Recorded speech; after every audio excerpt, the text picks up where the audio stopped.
नमस्कार, मैं रुचि सिंह और आप देख रहे हैं देह टीवी। भारत को हमेशा इस बात पर गर्व रहा है कि वह दुनिया का सबसे बड़ा लोकतंत्र है। इस लोकतंत्र की ताकत है भारतीय निर्वाचन आयोग, जो चुनाव की बागडोर संभालता है। आयोग के 3 आयुक्त होते हैं, जिनमें एक होते हैं मुख्य चुनाव आयुक्त। ताजा खबर यह है कि ज्ञानेश कुमार देश के नए मुख्य चुनाव आयुक्त बनने वाले हैं। ज्ञानेश कुमार 1988 बैच के केरल कैडर के IAS अधिकारी हैं। उन्होंने 31 जनवरी 2024 को यूनियन कॉर्पोरेशन सेक्रेटरी पद से रिटायरमेंट लिया था। फिर 14 मार्च 2024 को उन्हें चुनाव आयुक्त बनाया गया। अब 19 फरवरी को वे मुख्य चुनाव आयुक्त की जिम्मेदारी संभालेंगे। अब थोड़ी बात निर्वाचन आयोग की। आर्टिकल 324 के मुताबिक यह एक संवैधानिक निकाय है, जो संविधान में बताए गए नियमों के अनुसार चुनाव करवाता है। इसकी स्थापना 25 जनवरी 1950 को हुई थी। आयोग में एक मुख्य चुनाव आयुक्त और 2 अन्य चुनाव आयुक्त होते हैं। इनकी नियुक्ति राष्ट्रपति करते हैं। मुख्य चुनाव आयुक्त का कार्यकाल 6 साल या 65 वर्ष की आयु तक होता है। इन्हें सुप्रीम कोर्ट के जज के बराबर वेतन और सुविधाएं मिलती है। हटाया भी सिर्फ संसद के महाभियोग के जरिए ही जा सकता है।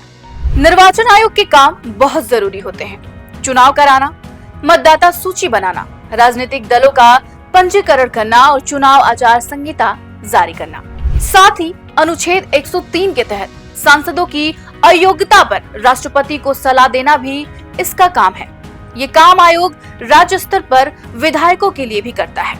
अब वहीं चुनाव आयुक्तों की नियुक्ति प्रक्रिया की बात करें तो इसमें हाल ही में बदलाव हुआ है। द्वितीय प्रशासनिक सुधार आयोग यानी कि सेकेंड ARC ने सुझाव दिया है कि नियुक्ति के लिए प्रधानमंत्री के नेतृत्व में कॉलेजियम हो। मामला सुप्रीम कोर्ट पहुंचा। अनूप बर्नवाल बनाम भारत संघ केस में सरकार द्वारा चुनाव आयुक्तों की नियुक्ति प्रक्रिया पर सवाल खड़ा हुए।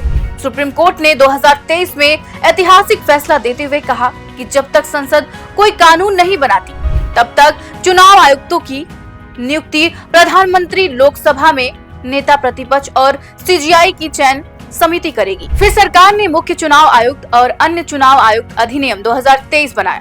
इसमें चयन समिति से CGI को हटाकर प्रधानमंत्री द्वारा नामित एक केंद्रीय मंत्री को शामिल किया गया। इस पर विवाद हुआ और मामला फिर सुप्रीम कोर्ट पहुंच गया। अब अदालत क्या फैसला लेती है, ये देखना बेहद दिलचस्प होगा। पुरानी और नई प्रक्रिया में कुछ अहम अंतर आए हैं। पहले प्रधानमंत्री और मंत्री परिषद की मर्जी चलती थी। अब चयन समिति में 3 सदस्य हैं। पहले कोई योग्यता तय नहीं थी।